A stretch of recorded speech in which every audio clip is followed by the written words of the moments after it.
Alright, welcome back to game number 2. We are in the Team Liquid map contest, still happening, still rocking and rolling, and it was loser's pick. Tyga elects to go for Dune's Shrine. Now, we didn't say anything about this to the players, but I kind of let out this as we got into the lobby, because we know Snute had already mentioned that he thinks this map is incredibly good for Swarm hosts, so depending on how Tyga decides to play this, he may get to see that or not. But spawning in the top right corner of the map, it is the player formerly known as Drunken Boy. It's Complexity's Tyga. The bottom left as the blue Zerg. It's Liquid Snute. Alright, so this map's got some cool base layout. We had Xenocider come on and even talk about this a little bit. He played a fantastic series versus sort of on this one. Or fantastic game, rather. He lost the series, sad to say, but pretty quick third base. Oh, Snute's going for a really quick scout. Or no, is this third and natural? No, he's just checking for the racks. Anyways, it's a pretty close third, and it's a pretty safe third. You get these rocks up here as well. It's not exactly easy to tear through. So for Snute, he can. It's kind of like Deadwing a little bit. I get that feeling, you know, where you can take that third base and it's all streamlined through one main attack path, early on at least. Yeah. But of course, the question, and just like all other maps, is where do you take your fourth? Where do you take your expansions beyond that? And we'll see just how this one plays out. Now, I actually asked Tyga as well, are you going to pull off any dirty stuff in the series before game number 1 even played?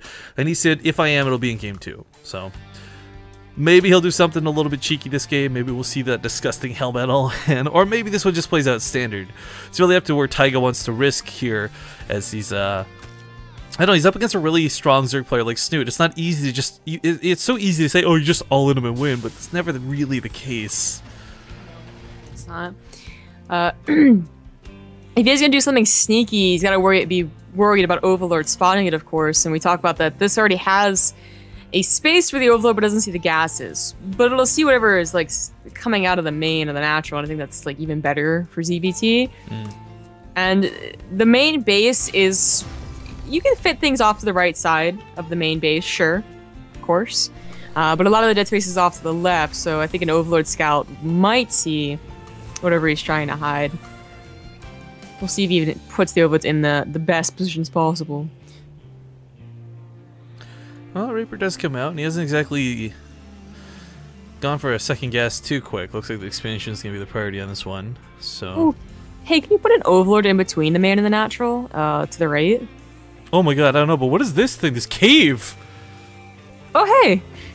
Oh my god, there's like an eye back there or something! What is that? Oh my god. Okay, well that's kind of creepy. Sorry, what were you saying about... I think you're crazy. I don't know anymore. What do you think I'm crazy? I did not see an eye at all. Oh, there's totally like okay, whatever. Okay, whatever. It's not what... I don't care, it's not what we're fighting about. It's gold and white! So I guess this is a Dune shrine because there's like a zealot head just in the middle of nowhere.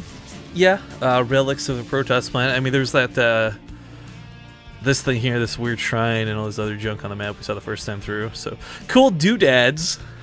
Cool. Let's see all the Easter eggs. Oh, I forgot about that. Most new maps come with new Easter eggs. I always get excited for those. Oh, I thought you were gonna be the first person to mention it. Actually, it's been a while since we had really amazing new maps to get hyped for, so I haven't had. This statue still has its eyes burning, so that's a creepy. That's a creepy there.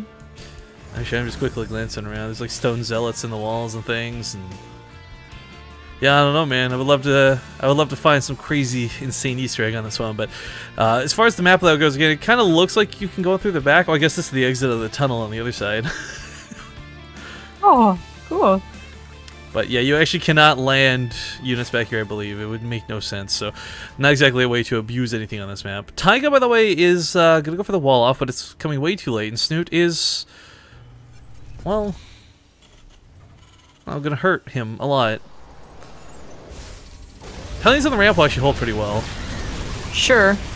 CV's also getting in the help here. It's kind of funny. They're doing a decent job helping, man. Actually, I'd say they're critical. They soaked a lot of the hits, so yeah, none of the Hellions went down. I thought this was going to go much worse for Tyga, to be completely honest with you, but Snute is shut down through his attack. Yeah. I gotta imagine that you can't get an Overlord on the back there. Just going back to the... I think, yeah, maybe from Marines you could hide it, just over here, but the second a Viking comes out or anything, it gets cleaned up so quickly. Yeah, but it's, you know... The Viking, you want to see what you want to see, basically, which is an armory, right? Because I bring this up because an armory is in the back of Tyga's base, and if you were able to put an Overlord in the little corner there, then I think that would be worth, like King Sejong. Oh, you know what? If he's gonna pull the SCVs, it'll be at the 8-minute mark. And oh God.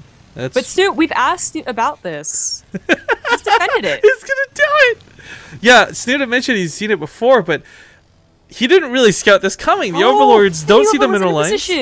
Why was the Overlord of the thing we talked about earlier? He's still droning. He just made 10 more drones. Oh, this might work out. Okay, so Tyga did this versus Cats, and when we got into this series, we talked about, like, Snoot's not played Tyga before. He doesn't know the way Tyga plays, all abusive and all in and kind of cheesy. So it's going to take some really good control from Snute to hold this, but he did. He does have to deal with Tyga, who pulled the boys to begin this. And the SCVs actually have some decent damage. They more importantly have a lot of health. They can repair the Hellbats as well. There's a lot of benefits to this, but spreads the Queens to start is really not a bad way to start. Is he going to focus the Roach Warren? Are you serious? I don't think he's focusing, it's just in his way. Yeah, it's just that it's taking the splash damage, the cleaves, if you will, I guess.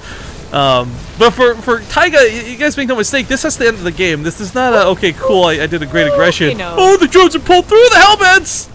Oh no! Maybe there's a little area where like juke and jag, but not gonna happen. The Spine Crawlers are really just not done, and there's only 6 roaches. Oh, you know, SCVs are actually not bad at surrounding roaches either. Any unit that has a slow attack speed in this game is not so good against SCVs, but most of the SCVs were taken out. The Spine Crawlers are starting to fall. Snoot's lost most of his drones elsewhere. He's only got this many to hold on to, and if he can hold on to it, he'll be in a pretty good spot. Can these roaches keep him alive, though? Because for Tyga's sake, he's still pumping more Hellions behind this. These Lings might not cut it. The Roach Warren was killed. I think he's done it. I think Tyga's broken through. If Spine Crawlers were done, that might have been the difference. You might have been able to try a macro.